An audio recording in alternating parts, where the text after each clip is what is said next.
Hi, welcome back to another video. Today's video is on a manga called On a Lustful Night Mingling with a Priest. So this is on a website called Cool Mix, and this is an 18 plus manga. So first off, a little backstory.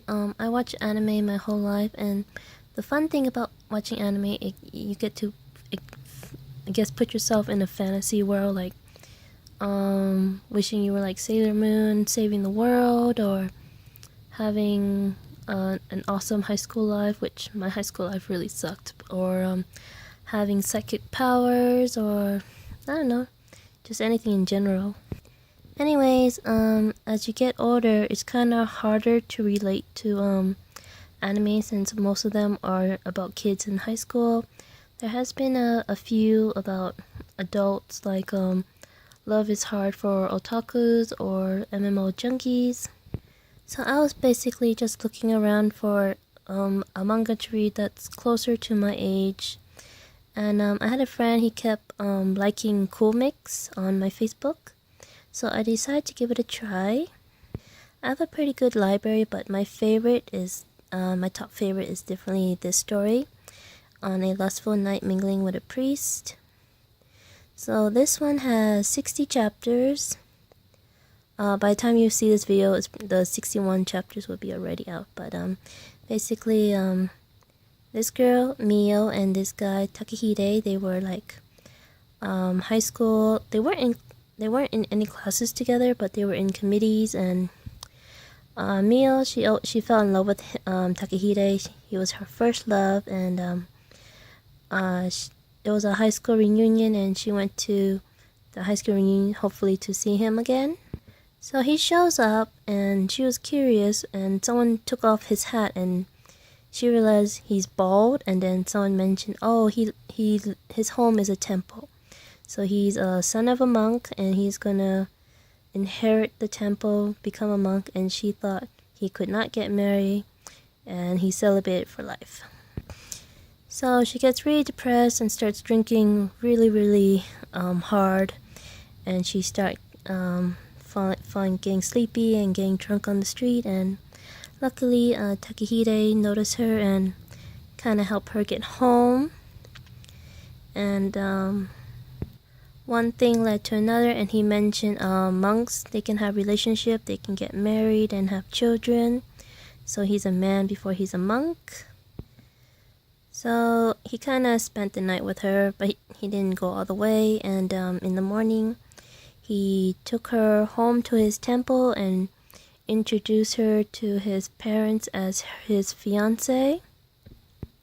So she was kind of confused because she did really love him, but she didn't know if he loved her. And he kind of told her that he wanted her as a fake fiancée until he finds someone that he's willing to spend the rest of his life with. So she felt like she was just a fill-in until he finds the one he really loves.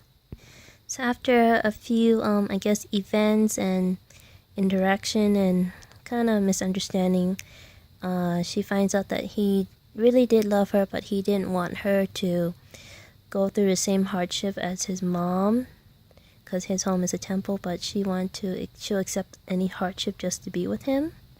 So just when things start going well for Mio and Takehide, Takehide's younger brother, Yuki, shows up, and he tries and ruin his brother, kind of, because ever since he was young, he always knew his brother Takehide was going to inherit the temple and be the heir. So he felt like he wasn't needed or wanted. So he kind of didn't take monk classes or whatever, just to upset the family. And he saw Mio, and he wanted to take Mio away from his brother, but in the end, he actually fell in love with Mio as well. So after a point, Takehide, he felt like maybe Mio would be more happier with his younger brother, so he asked her to stop being his fiancée and to leave the temple, leave the home. And he said that he took back what he said, and he didn't love her anymore. And she was very depressed, and they kind of embraced each other for one last night. And she thought he would see her off, but he said he had a job in the morning, so he didn't see her off, and she felt even more devastated. So after Mio lives, this girl, she is a daughter of a different temple, of a different family. Her name is Aoi, and she is so funny. I love her so much. She wanted to marry Takahide because Takahide's temple has very good standing, so she want to help her family by marrying with Takahide. So after a lot of event, as you can see, it's like chapter 43, 44, Mio and Takahide kind of make up, and Yuki, he respects Mio's feelings for Takahide, and Takahide and Yuki understand each other more, and I guess became real brothers, and Yuki became part of the temple family again, and Aoi, she's still hanging around. And then later in chapter 48, a half Japanese, half American guy shows up, and he wanted to learn about being a Buddhist. So Takahide takes him, well, Takahide's father took him in, and Takahide is teaching him. And there's more misunderstanding and more issues, but eventually Takahide and Mio mix up again, but the foreigner, I forgot what his name was, but he falls in love with Mio too, so it becomes a really, really crazy mess. Overall, I really, really like it. I actually never thought of a love story with a monk, but this one definitely changed my mind, and I can't wait to read more of this story. Hopefully, I don't know, it just ends well. But the art style is very nice, and I honestly love all the characters in this story. If you're at the appropriate age, I highly recommend this story to read. And besides the manga, they actually have an anime of this same story.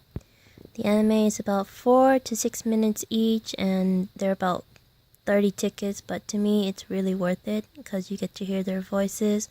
It kind of changed slightly or faster than the manga, and it leaves out a lot of things.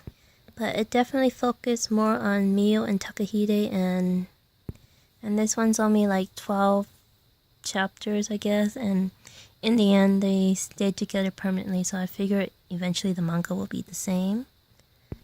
30 tickets might seem a lot, but to me, I can always re-watch these episodes, and I really, really like them. When I read the manga, I kind of had Takahide have like a strong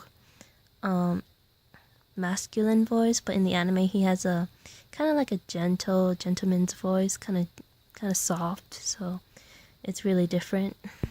So yeah, this is my number one favorite. I read it all the time on my spare time when I'm out of energy, because I play games on my break as well, so when I run out of energy, I would open this up and read a couple of chapters or so.